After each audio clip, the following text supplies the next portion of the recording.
This is the session on replication of eukaryotic cell. So specific learning objectives of this session are: at the end of session you will be able to understand first is the what is the difference between prokaryotic and eukaryotic replication.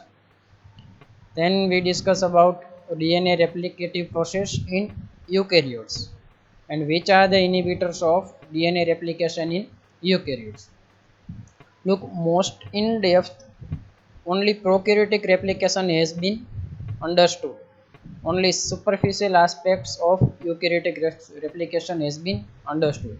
But in previous lecture, what we have discussed that DNA replication occurs in prokaryotes like E. coli.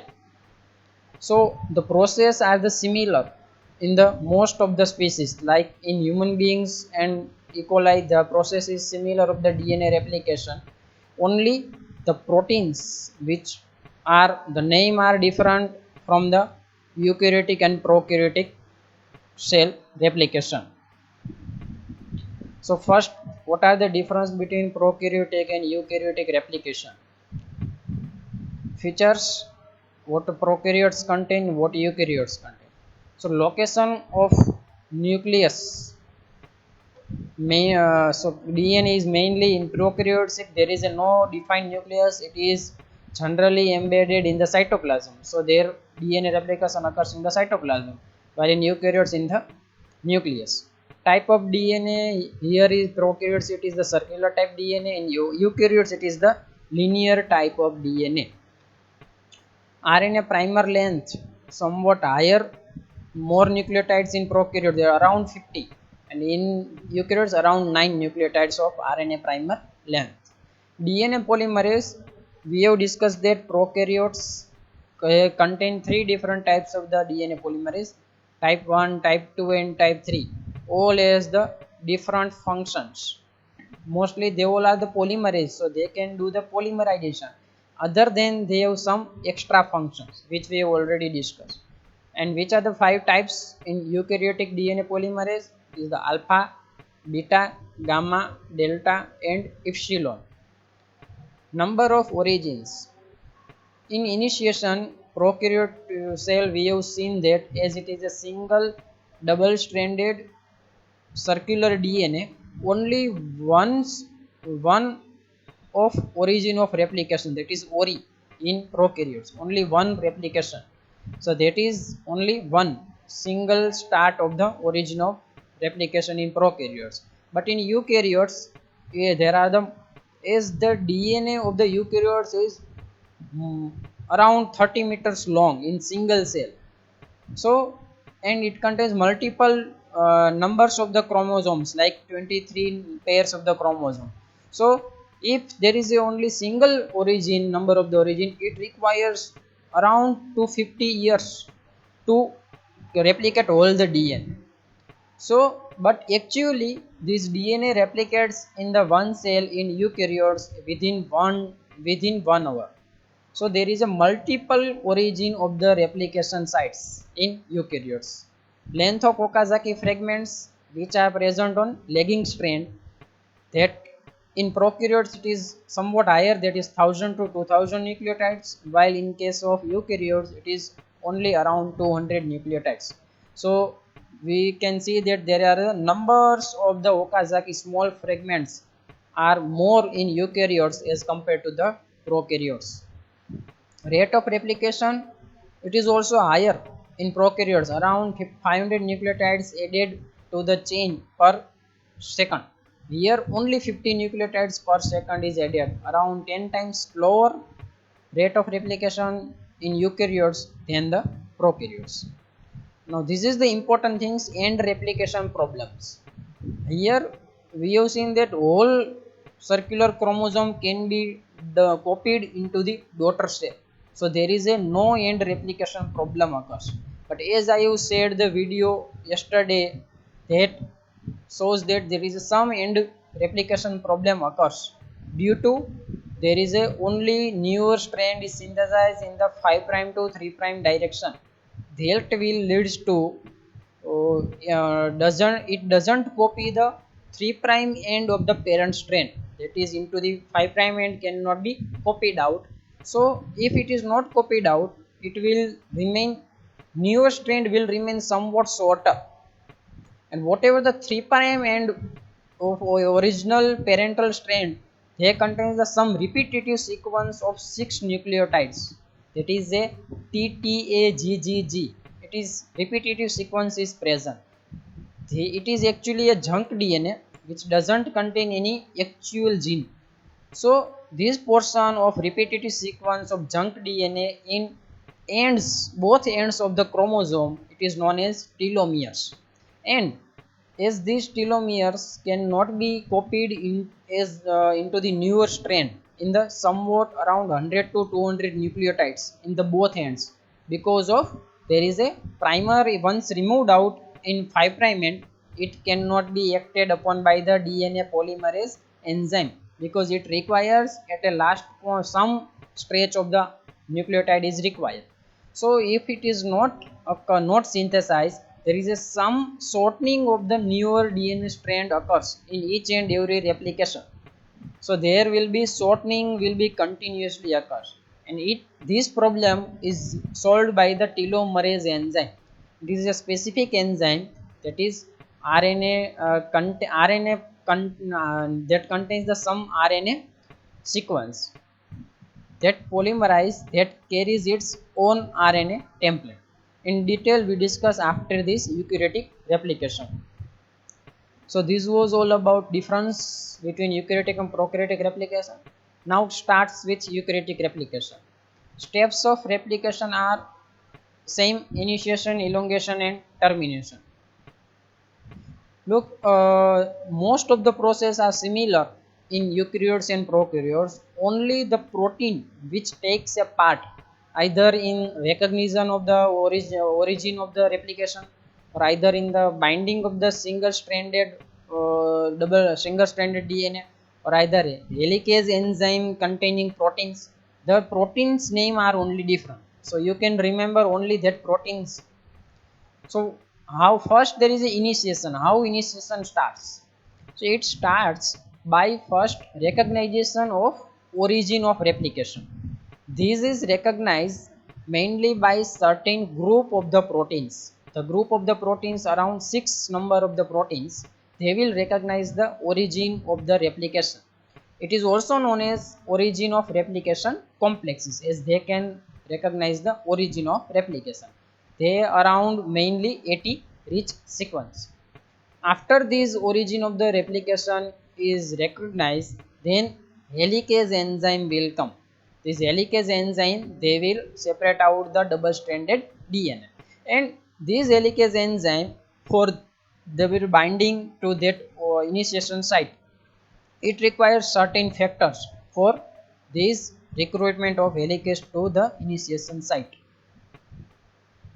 So as I have told earlier that this is a eukaryotic chromosome, and these are the consensus sequence, means repeated sequence of 80 rich regions. So these regions, they will identified in whole chromosome by origin recognition complexes, the group of proteins. They will bind here, and once they bind, certain proteins will act and they will recruit the helicase enzyme in each and every this type of the eye or bubble. So there are the multiple replication bubbles are present in eukaryotic replication. Simultaneously in bidirectional, in all the replication bubble, replication will be started. So this will fuse here, this will fuse here, etc. Like whole chromosome becomes replicated. Our whole cell DNA can be replicated in cell cycle in S phase with 1 hour only time duration. So this is the newly strand synthesis. So there is a multiple sites of origin in eukaryotic replication. So how first assembly of origin of replication complexes around the 80 rich sequence in whole chromosome. Then what are these origin of replication complexes? They are composed of hexameric structure, means they contain 6 polypeptide chains. Each polypeptide chain is homologous to DNA A protein. This DNA protein is protein which can recognize the origin of replication in prokaryote. So same like to that, the 6 proteins, they will form the hexameric structure and they will recognize the initiation site in eukaryotes, that is ORC. After this initiation site has been recognized, then helicase enzyme, that is the separate, they will do the separation of the DNA, double stranded DNA. It occurs by certain licensing factor. First, what is helicase? It is also the hexameric structure, same like the ORC. Here the protein is specific protein, that is mini chromosome maintenance, MCM2 protein, MCM protein is there, and it is also 6 in number. So they are the MCM2 to MCM7, they will are the helicase enzyme. It is recruited by mainly two proteins, one is cell division cycle 6 protein and CDT1 protein. They will helps to bind helicase enzyme at the initiation complex. After this initiation complex is formed, this MCM helicase enzyme, they will separate the double stranded DNA. And once it is separated out, to prevent the re-annealing or renaturation between the double stranded DNA, it is stabilized as a single strand by binding of replication protein a single strand binding protein. The name of the protein is replication protein A. It is the single strand binding protein in eukaryotes. So here what you can see in the initiation in replicating fork. This is the complete replicating fork, but initiation site you will only found that this MCM helicase enzyme, replication protein A enzyme. Only two things you will found here in initiation site. Then in elongation, always elongation of replication occurs by DNA polymerase enzyme. So eukaryotes have the 5 different types of the DNA polymerase enzyme.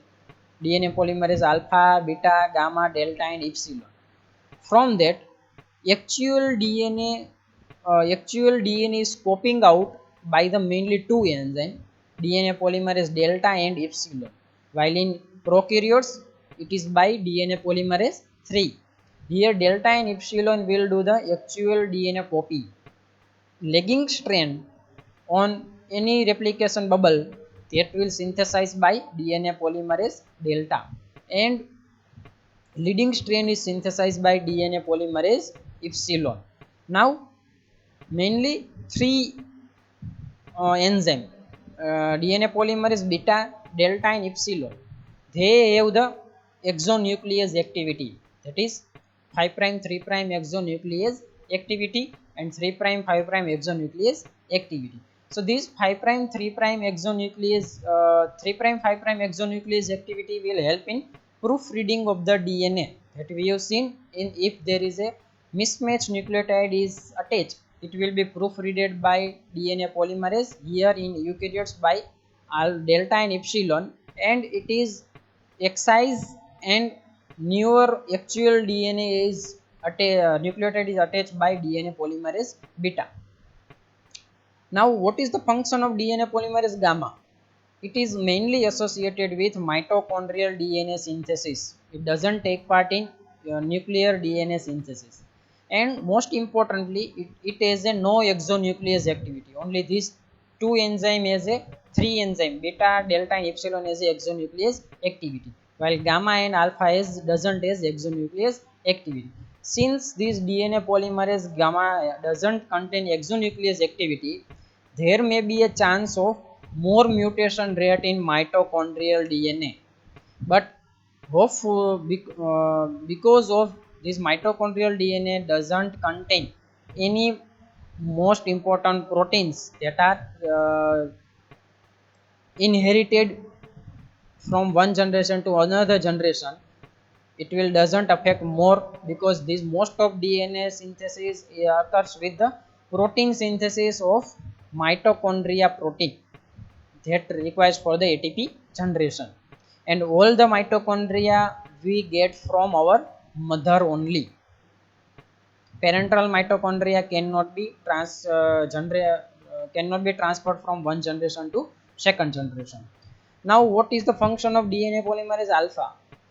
It is the main enzyme for the initiation, because this DNA polymerase alpha has the two arms. In one arm it has a RNA primase activity. So here the primase enzyme is not required like the prokaryotes, but this DNA polymerase alpha, they will leads to the synthesis of they can do the initiation of copying of DNA by synthesizing around 9 nucleotides of ribonucleotides sorry, which are complementary to the parental DNA. After adding these 9 nucleotides, that is as a primer, another arm of DNA polymerase alpha will do their action. They will add the deoxyribonucleotides, around 20 in number. After adding these 20 deoxyribonucleotides, the activity of DNA polymerase alpha will be released out by some another protein, and it doesn't has the exonuclease activity, so it doesn't has the proofreading activity. So if only DNA polymerase alpha will leads to synthesis of whole DNA, as there is a no proofreading activity by to that enzyme, so it can lead to the more mutation. So it can lead to the dangerous situation if this DNA polymerase alpha will continue to action. So this action, after adding 9 nucleotide as primer and 20 deoxyribonucleotides of actual DNA, this activity will be replaced out by DNA polymerase delta and epsilon. So this change in the action of DNA polymerase alpha to DNA polymerase delta or epsilon, it is known as polymerase switching. DNA polymerase alpha initiates DNA replication, that first synthesize the primer of 9 nucleotides, then adds around 20 deoxyribonucleotides to that primer. Then their activity is replaced by DNA polymerase delta and epsilon that actually involved in the elongation. So there is a DNA polymerase alpha is replaced by another polymerase delta and epsilon. So it is known as switching, polymerase switching. DNA polymerase delta and epsilon has the 3' 5' proofreading exonuclease activity. So it can edit the replicated DNA. So it can correct the mismatched nucleotides. What are the steps of elongation?